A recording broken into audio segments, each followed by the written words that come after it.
Well, good morning, Raquel. How are you? I'm good, thanks. How you doing?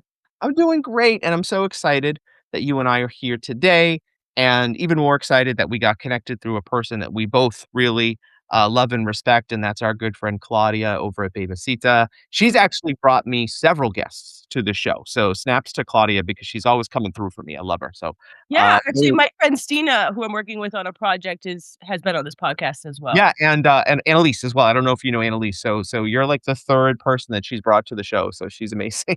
Yeah, she just Yeah, she's moving and shaking, and Stina was so fun and just learning about her life and her back and forth to Costa Rica, just like, I wanna be her, right? I mean, yeah, right. it's She's an so cool. icon. Yeah, but today is not about any of those people, today is about you, Raquel, so thank you again.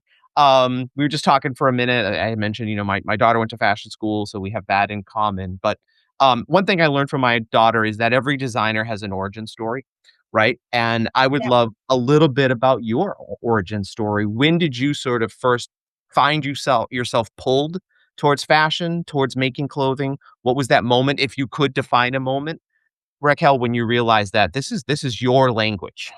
So, yeah, I had this actually in my, solo exhibit.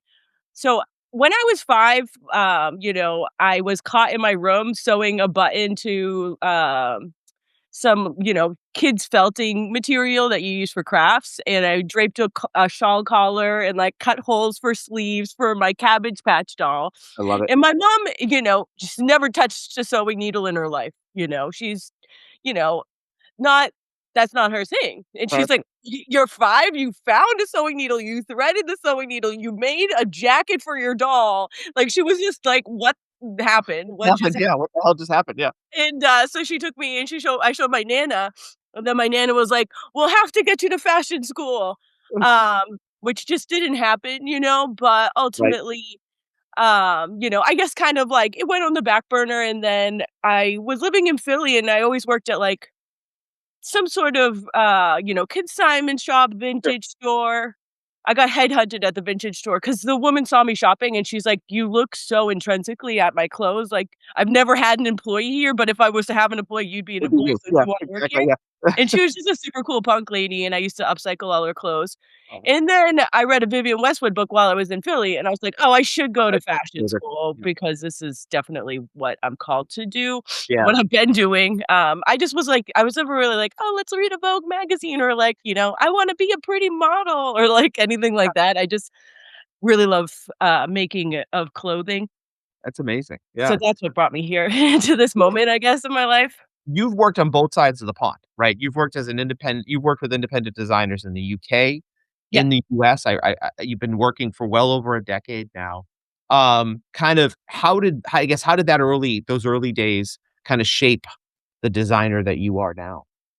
Yeah, so I moved to California when I was 26, Mhm. and I stayed for a year so I could become a resident, and I went to a community college for fashion design for free Nice. for, 2.5 years, and I studied basically just construction, Mhm. and, then I, got a scholarship to go to Academy of Art University after taking, like, only a couple design classes after Amazing. I did a runway presentation.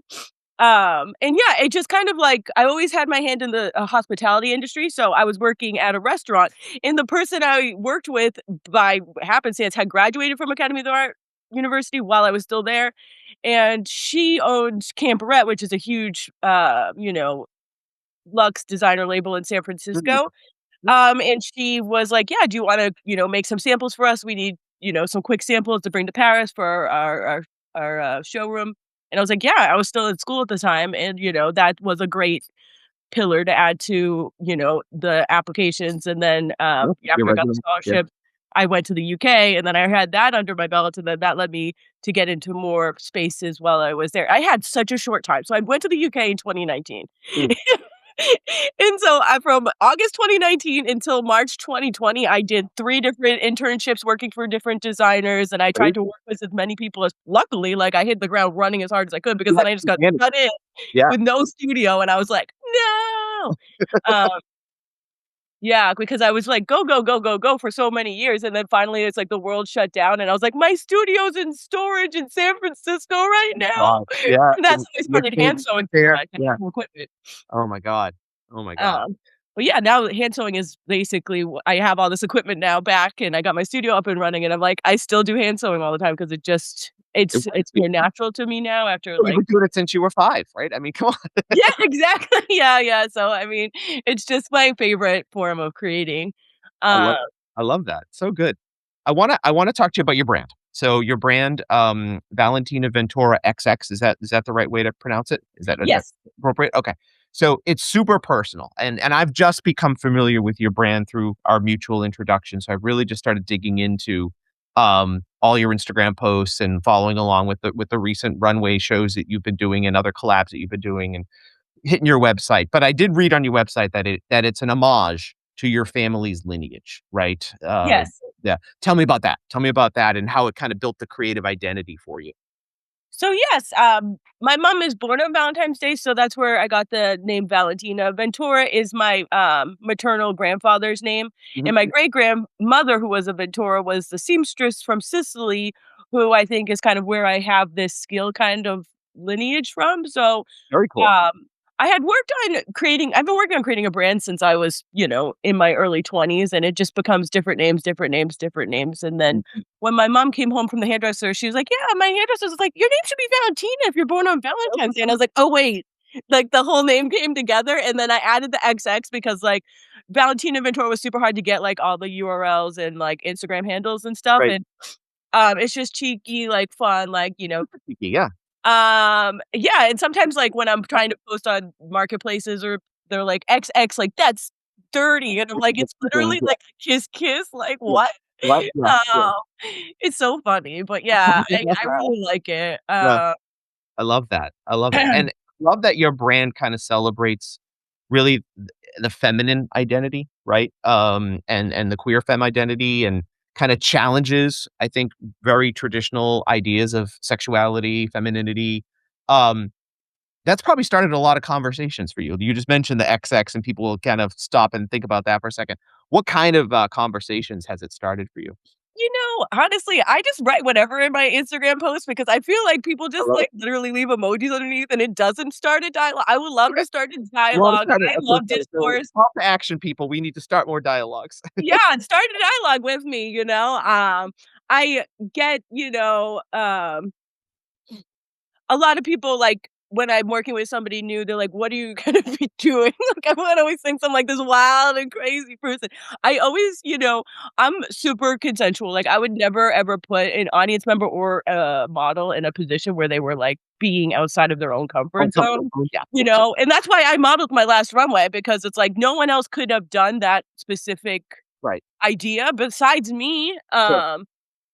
but yeah, like, everyone's like, "Cover up," that's the most feedback I get is like, It's too "Cover exposed, up." eh?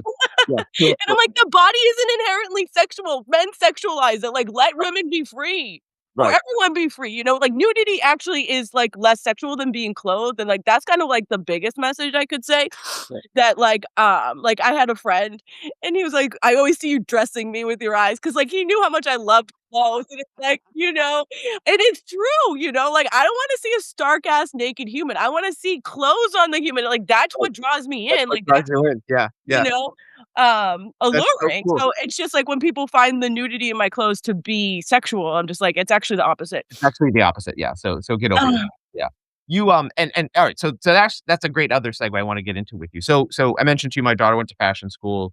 Her roommate was all into sort of a lot of the same Victorian sewing techniques that you're into, corsets, bustier was, like, all basically all she did, and she made beautiful, beautiful corset pieces.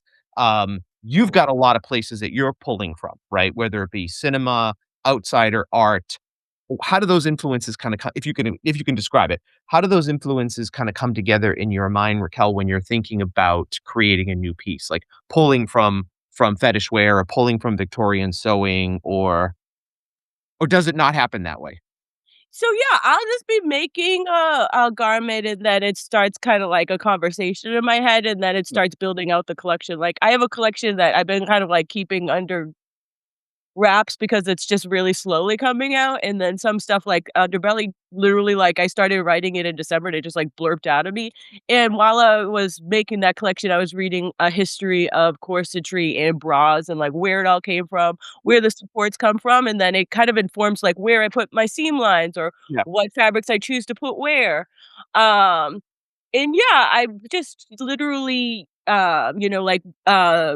the title for the solo show, Deep Look, was inspired by, Dario Argento, Deep Red. You Deep know, breath. I just kinda pull out Yeah. because it's the stuff that I enjoy, and if I enjoy it, it ends up becoming a piece of me in a way, Cool. which is, like, another reason why I just kinda, like, stay out of fashion because I feel like if I start enjoying it, like, the designs will start coming into my Sure. world, and I'll start making clothes like another person is making them. So I try to, like, look at art, look at cinema and read books other than, like, looking at, like, a runway I'm like, presentation or else it will be in my work, it's just how my brain works. yeah, I get that. I get that. Um, Yeah. yeah, it just kind of it just all kinda is in my subconscious mind, and then once it starts getting into the physical form, I label it Mm. because I know where it's coming from, but before, it took me a long time to get there because before I was just making stuff and I was just, like, into the stuff I was into, and then I started, like, seeing, like, "Oh, the stuff I'm into is in my work, and this is where it comes into."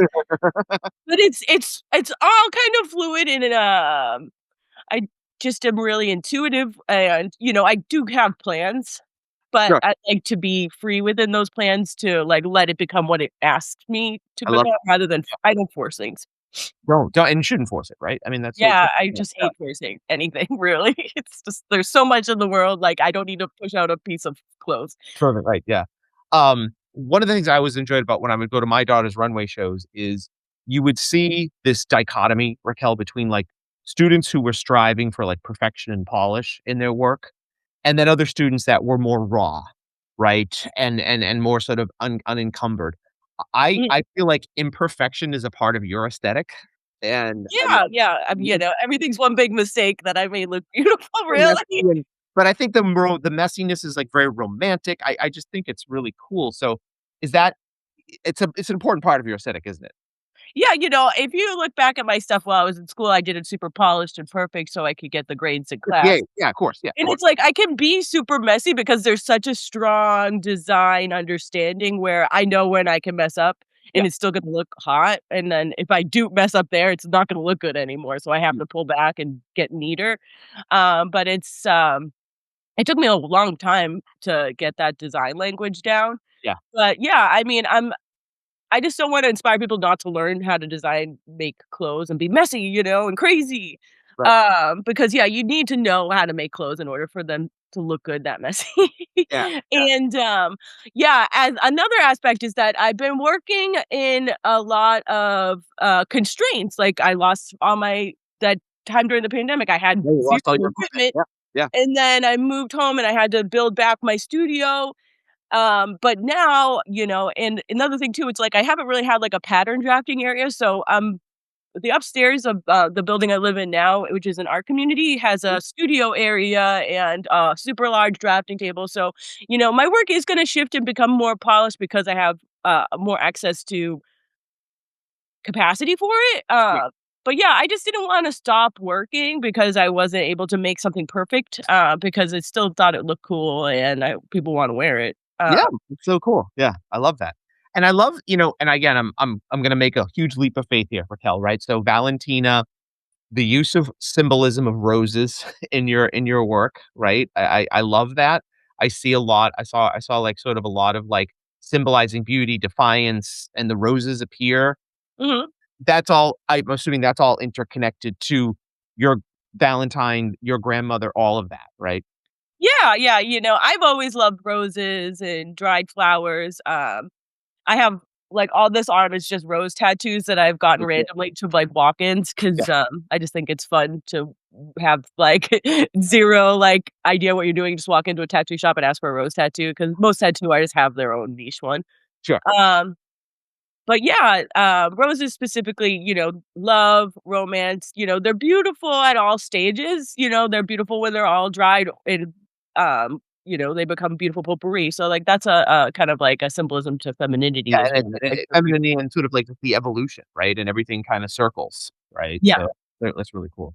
Um, the emotionality, you and I talked for a second about this off air, but I feel like all of this intention in your work explores emotions that we usually hide, especially women hide, right? Whether that is an emotion of aggression or vulnerability or desire, or that seems like it's really important for you to bring those shadow emotions to the forefront. Yeah, I mean, for me, I've always been like that, and I've been labeled so many different things because of the way I am, but I'm like, I just this is just I can't pretend to, like, not be assertive. I can't pretend to not have desire. I can't pretend I just literally, like, I can maybe for, like, a half hour or so, but it's just like it's, like, popping out at the seams. So, basically, I use my work as a tool so I can be more acceptable. Yeah, So I I get don't it. have to keep and I feel like from 10 years ago till now, it's like a huge difference in the way, I feel like the world interfaces with these shadow emotions with femininity, so I feel like I'm just kind of on the wave with everyone else that's kind of pushing these barriers. Nice.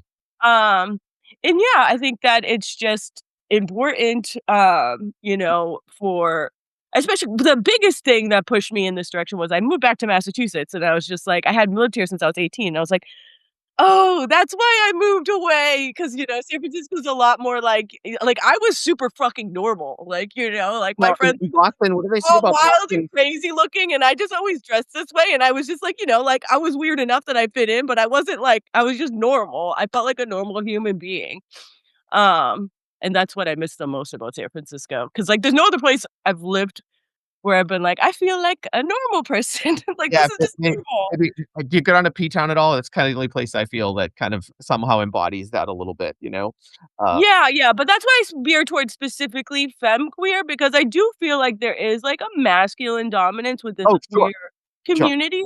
So, I Yeah, just like to balance the scales a little bit with being specifically encompassing the femme queer yeah, experience. yeah. I understand. Yeah, that's But yeah, really I haven't been I never I have a 4-year-old, I never get out. I wanna go down to P-Town. I haven't been since before I've ever oh, moved. hop I on the ferry, I it's was so a kid easy. in high So school. it's so easy, it's so easy. Um, so the other thing I wanted to ask you is, you have this sort of, because in my role here, let me back up for a second, Raquel. In my role here, I advise a lot of entrepreneurs, right? And I'm seeing more and more, entrepreneurs in the fashion space, right? There's a lot of younger students that are really excited about bringing their creativity to life. They wanna potentially find a opportunity similar to what you're doing. They want to create their own collections. They wanna pull their own collections. One student I was working with recently, all of his pieces are one of a kind, right? And we live in this fast fashion world and mass production and scalability. And I am trying to advise him appropriately to, like, yes, create those one of a kind pieces, and that should mean something deeply creative to you, but can you also compete? And that's kind of a question I asked for you. And maybe you don't care about that. So I'm just kind of curious as to your philosophy on that, Raquel. Yeah, so I try to balance out my creativity with, being a sustainable business because, I don't wanna get a day job, so, I try to bring in, different aspects because my clothes do sell, easily, and when I do a pop-up at a market, I make a lot of sales, but, it's difficult getting traffic to my website, especially because I don't, like, I just literally, like, if I could avoid giving money to Instagram, giving money Yeah, yeah, to I hear you. well, whatever, like, I just wanna Get it. make it a word of mouth thing. So, but, what I try to do is, like, I do such a large scope of things, and I just try to value it correctly of how much effort I put into it and really, Mm, never give my work away. So, if I do, like, an upcycle project, then I can sell it for much cheaper because, it's already a made garment and I just kinda put my flair into it.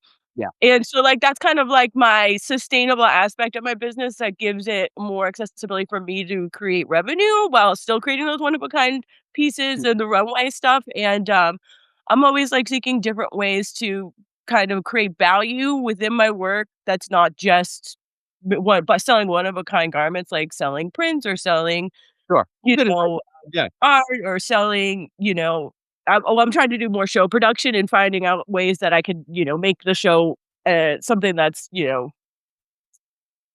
viable because it's Yeah, right now it's a huge expense. right. Um, Yeah, and so those are the next steps. So yeah, I try to like have different tiers. Like I'm not gonna sell my one of a kind pieces for anything less. So I need to create things that are in the right price bracket. right, And also when people approach me for commissions, I'll accept any budget. I'll just design specifically for that budget, right. and Yeah. I'm Yeah. able to like say you only have $60 you want to spend on a custom from me. I'm like, let's do Well, it, good for you. That I'm seems not really gonna good. say Yeah, no to business. yeah.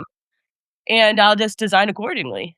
I love that. Yeah, I love that you're willing to work through that with your customers, and thank you. That's some really good advice about the diversity and things that I can pass along to my students. So I appreciate that. Thank you. Oh, thanks. Yeah, I mean, I went to fashion school. I did not go to business school, Yeah, but when I've been like a hustler, like when I was 5 again, yeah, my mom sent me to have a lemonade stand in front of our house, and then she came back like a half hour later. I'd moved up the street. yeah. I had like a whole like fire truck fireman buying lemonades from me. Like I made like 12 bucks all by myself, and he was like, "I was looking all over you." I was like, "It was better business up there, mom." Yeah, yeah, I gotta go up the street. Yeah, that's where Yeah, the yeah. demand was. So I do have, like, a business sense naturally. Right. Um, but yeah, I'm always just reinvesting in my business, it's my only focus. I don't do besides my daughter is my main focus. Yeah, But yeah, my business is my yeah.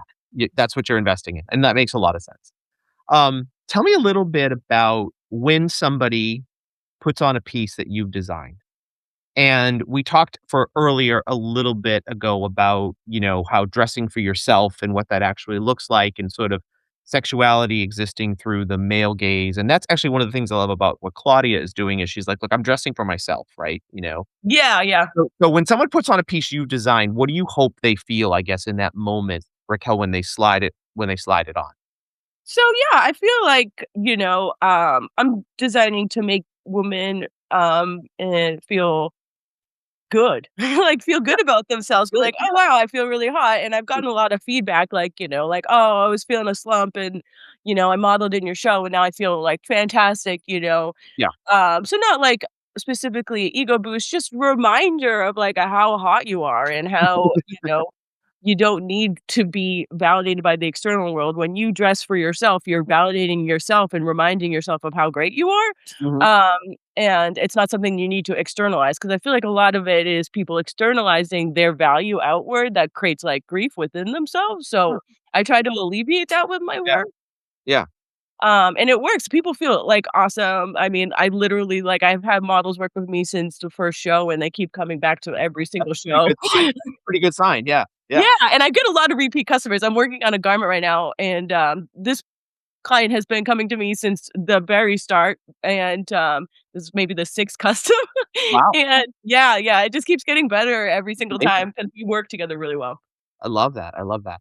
And to kind of follow on that, you talk about the radical self-acceptance, right? Your brand. And so Thank you. That's my main thing. Because like, yeah. if I could help humanity, it's like Mhm. everything that you reject in yourself, you reject into the exterior world. Mm. So, say, like, I feel insecure.